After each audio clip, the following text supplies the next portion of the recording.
Syederalun, sebanyak 38 mahasiswa telah mengembalikan uang beasiswa yang pernah diterimanya ke Polda Aceh.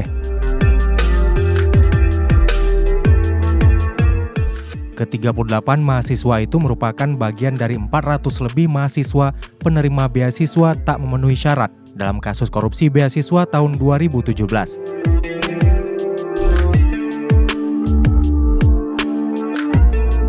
Pengembalian uang beasiswa itu dilakukan hanya berselang sehari sejak Polda Aceh mengimbau para mahasiswa yang terlibat agar segera mengembalikan uang bantuan pendidikan tersebut ke kas daerah pada Kamis 17 Februari.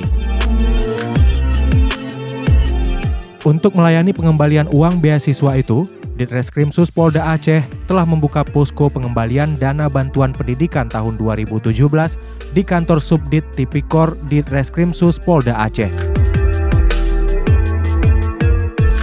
Baik untuk D3, D4, S1, S2, dokter spesialis, dan S3 dalam negeri maupun penerima beasiswa luar negeri untuk S1, S2, dan S3. Total uang yang dikembalikan oleh 38 mahasiswa sebesar 250 juta lebih. Selain dari mahasiswa, pengembalian kerugian negara tersebut juga berasal dari koordinator beasiswa sebesar 192 juta rupiah lebih. Sehingga total pengembalian kerugian negara dari kasus tersebut adalah 440 juta rupiah lebih.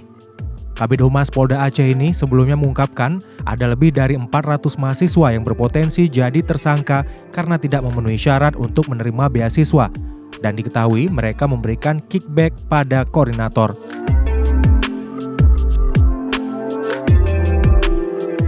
Winardi juga memastikan bahwa dengan dikembalikannya uang beasiswa, para mahasiswa akan terbebas dari jeratan hukum.